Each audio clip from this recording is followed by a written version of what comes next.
Voltei aqui porque deu uma travada, né, no vídeo.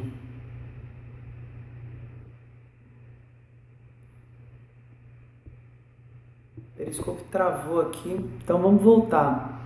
Eu estava falando sobre o inciso 20. Deixa eu esperar o pessoal chegar aqui, para ver se todo mundo retorna, quem estava assistindo aqui. Oi, Lari Elton. Agora que a gente voltou aqui, né? Legal. Dá só um minutinho, vamos só ver se o pessoal volta aqui, porque aí a minha ideia é corrigir alguns exercícios, né, que envolvem aí os direitos do advogado. Então vamos ver se o pessoal aparece aqui. Enquanto isso, se você já quiser... Oi, Simas. Estou voltando aqui, não sei se você estava assistindo a primeira transmissão, travou. Então, vou corrigir agora alguns exercícios aí que foram cobrados pela GV nos seus exames aí, exatamente sobre o assunto direitos do advogado. Então, vamos dar uma olhada aqui. Raia, 1984 entrou, beleza. Bom, então, o pessoal vai pegando, eu vou fazendo vários exercícios aqui sobre esse assunto. Imagina, tem um caso aqui no segundo exame da GV, 2010, né, um advogado em início de carreira, ele foi contratado para defender os interesses de um sujeito que está, o Rodrigo, né, que estava detido em cadeia pública.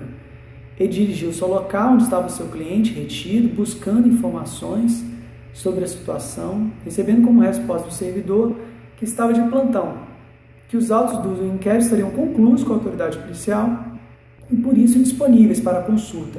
O advogado deveria retornar quando a autoridade tivesse liberado os autos para a realização de diligências. Então, exatamente esse inciso, o tema aqui é o inciso 14, que foi até alterado agora, como eu falei no primeiro vídeo, pela Lei 13.245.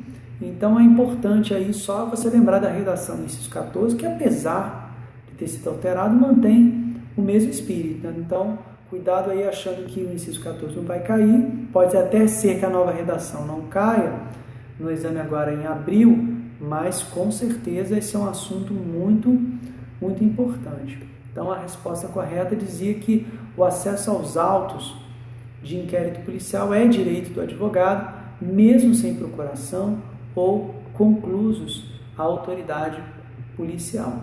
Então, uma questão relativamente fácil aí sobre isso. Legal. Agora eu vou fazer mais uma questão aí sobre esse assunto, falando ainda sobre direitos do advogado. O pessoal que está chegando aqui, tudo resolveu parar aqui agora, cara. Travou o Periscope, agora travou o Word. Vive um drama a seleção brasileira aqui. Se tiver alguma pergunta, eu vou só acertando aqui. Tá, achei. Uma questão sobre desagravo que eu também coloquei, né? O João Vitor, a Ana Beatriz, ambos advogados, contraíram núpcias, mantendo o estado de casados por longos anos. Olá, Roberta Ag. Estou corrigindo os exercícios, tá? Alguns exercícios, esse aqui do segundo exame da AGV, sobre desagravo. Olha só, o João Vitor e a Ana Beatriz, ambos advogados, estado de casados há longos anos, mantêm em sociedade um escritório de advocacia. E aí, olha só como ele usa, eles passam a ter seguidas altercações. Então, ao invés de dizer que o casal estava brigando muito, ele usa essa palavra, né, altercações, talvez para pegar alguém que esteja desavisado, com acusações mútuas. O que eu falei de desagravo? O que eu falei foi o seguinte: o desagravo ele é sempre cabível nas hipóteses de ofensas aos advogados, mas no exercício profissional.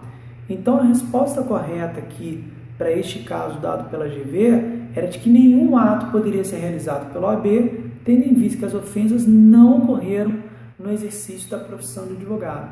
Então, uma questão bem tranquila também, sem grandes mistérios.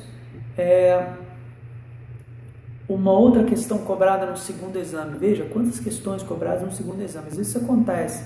Esse capítulo de Direito do Advogado, às vezes, pelo menos uma questão vai ter no seu exame da ordem, às vezes até mais. No outro caso aqui, tem a ver exatamente com um assunto que eu falei no vídeo anterior, né, antes dele ser travado, que é a questão do advogado que tinha uma audiência 13 horas.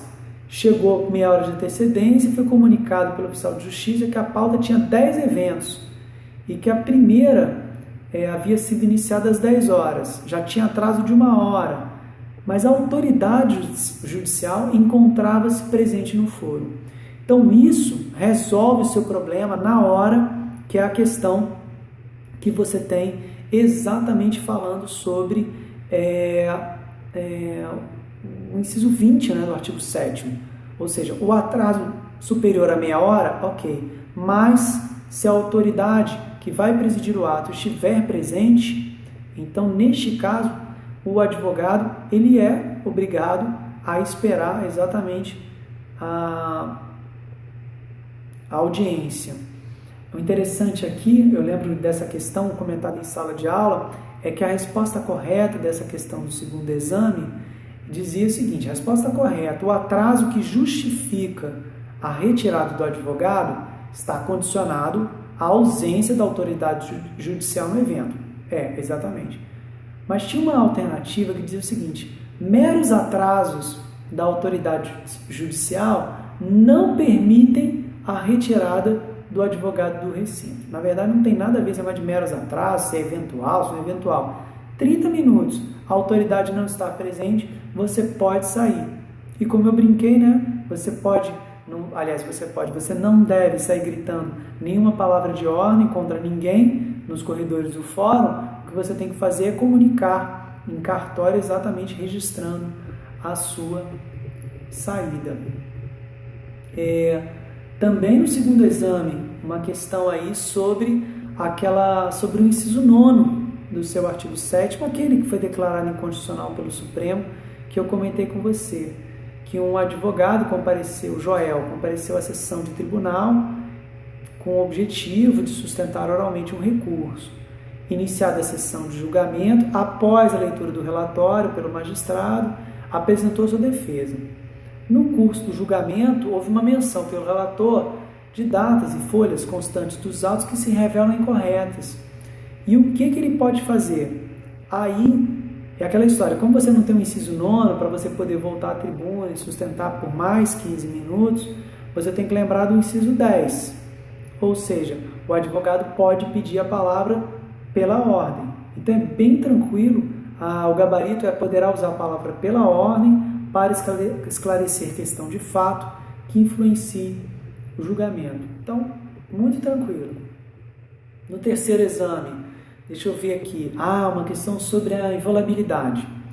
O advogado Ademar, terceiro exame da GV, o advogado Ademar é surpreendido por mandado de busca e apreensão de documentos guardados no seu escritório. Então, a gente já sabe que o tema aqui é inviolabilidade. E aqui diz que o mandado de busca e apreensão foi feito de forma indiscriminada. A gente viu que não pode, tem que ser específico e pormenorizado. Após pesquisa, verifica-se que existe processo investigando um de seus clientes, ele mesmo.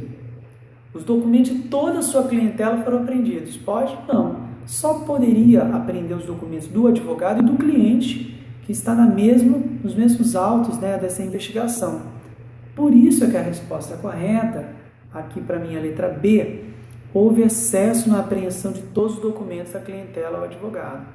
Então vejam que relativamente tranquilo isso aqui. Aí tem uma questão também no terceiro exame sobre a história do advogado que chega com 3 horas de antecedência. Na verdade aqui é do magistrado Mévio, né, que estabeleceu os autos atendimento ao público. Questão de atendimento ao público, lá no seu inciso 8º, fala que os advogados têm direito a se dirigir diretamente aos magistrados, independentemente de hora marcada, observando, claro, a linha de chegada. Mas por isso aqui, uma questão bem tranquila, que foi essa questão que caiu no terceiro exame. Ficamos um tempinho, vamos para o quarto exame. No quarto exame, tem uma questão aqui falando Hércules, um advogado recém-formado, é procurado por familiares de uma pessoa que descobriu por vias transversas está sendo investigado. Provavelmente é uma questão que vai bater naquele inciso 13, de examinar os autos com ou sem procuração. Olha lá, exatamente, sem portar instrumento de procuração, dirige-se ao órgão investidor. Lá no comecinho, diz que os familiares e tudo está sendo investigado em processo sigiloso. Então, temos um probleminha aí. Processo sigiloso, né? Só advogado com mandato, né? E é exatamente isso que vai falar a letra D. O processo, que eu estou vendo aqui, o processo sigiloso é acessível ao advogado portando instrumento de mandato. Tinha uma alternativa bem malandrinha aqui, que colocava o seguinte: mesmo sem urgência, a atuação do advogado poderia ocorrer sem mandato, em processo sigiloso. Opa, peraí. O que acontece? No nosso encontro de semana passada, eu até coloquei que o advogado afirmando urgência, ele pode atuar sem procuração. Mas nesse caso, o processo sigiloso só se fosse uma situação realmente urgente, e mesmo assim muito complicado. Por isso que essa alternativa que eu li de mesmo sem urgência, não. Com urgência, a atuação do advogado até poderia ocorrer sem mandato, em processo sigiloso. Mas você tem que analisar com calma as outras alternativas. A melhor mesmo já é essa. O processo sigiloso é acessível ao advogado portando instrumento de mandato. Uma questão no quarto exame dizia o seguinte: o Túlio, advogado, é surpreendido a praticar crime inafiançável, sendo preso em flagrante por autoridade policial. Então a gente vai ter que lembrar do nosso inciso 4º do artigo 7º. A OAB é comunicada por meio de membro da Comissão de Prerrogativas, acorre o advogado ao local onde estão sendo realizados os trâmites procedimentais. Então a OAB é comunicada antes e se dirige. Legal. Então, sobre as alternativas. A prisão do advogado que demanda a intervenção da OAB é originária do exercício profissional. Tá certo, exatamente. Para você ter o acompanhamento de um representante da ordem, é necessário que a sua prisão tenha sido em decorrência do exercício profissional. A letra B diz assim: o fato da prisão atingir o advogado indica a presença do representante da OAB. Não. Se for uma prisão em flagrante que não tenha nenhuma ligação com a atividade profissional, a OAB vai ser comunicada depois, mas não se exige a presença do representante da ordem. Letra C, a prisão preventiva é aquela que está circunscrita na atuação da OAB. Não, bobagem. E a última alternativa dizia que só a prisão determinada pelo juiz é que permite a participação dos representantes da OAB. Bobagem também, não tem nada a ver. Tá? Prisão em flagrante em geral. No quinto exame, uma questão que falava sobre um processo administrativo, o servidor contratou o advogado para defendê-lo e o advogado, num processo administrativo, estava com a procuração, Sócrates aqui requer vista dos autos. Então, o requerimento foi indeferido pela desnecessidade do advogado atuar no referido processo. Olha, realmente, como eu vi com você no nosso encontro na semana passada, o Supremo entende, pela súmula vinculante número 5, que em processo administrativo disciplinar, a falta de defesa técnica não ofende o contraditório e ampla defesa. Então, neste caso, tudo bem, não é obrigatório, mas também não quer dizer que é proibido, né? Por isso, a alternativa correta dizia que o direito de vista, de examinar, é aplicável ao processo administrativo. Sim, seu artigo 7º, inciso 15, coloca exatamente esse dispositivo. E para a gente fechar o nosso encontro hoje, semana que vem tem mais direitos do advogado, uma questão que falar também no quinto exame. A empresa promoveu uma ação de responsabilidade civil em face de uma outra empresa. No curso do processo surge uma decisão judicial atacada por um recurso apresentado pelo representante judicial. O recurso não tem previsão de sustentação oral. O advogado comparece à sessão de julgamento e requer ao tribunal o tempo necessário para a sustentação. Aquilo que a gente comentou, o inciso 9º, ele foi declarado inconstitucional. Então, é direito do advogado de sustentação oral em todos os recursos? Não. Letra B, o direito de sustentação oral está vinculado à sua previsibilidade recursal? Sim, a letra B. E aí, na letra D dizia, o direito de sustentação oral será por 30 minutos, também não. Ainda que tivesse sustentação oral, o tempo aí é dado pelo regimento de cada tribunal de acordo com o recurso.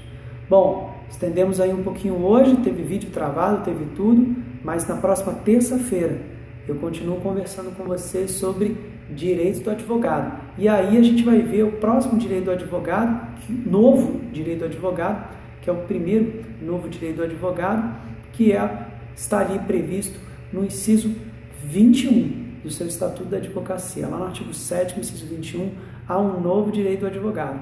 Quer saber mais? Próxima terça-feira, 10h30 da noite, 22h30, eu começo o meu vídeo aqui com você. Um abraço, até a próxima.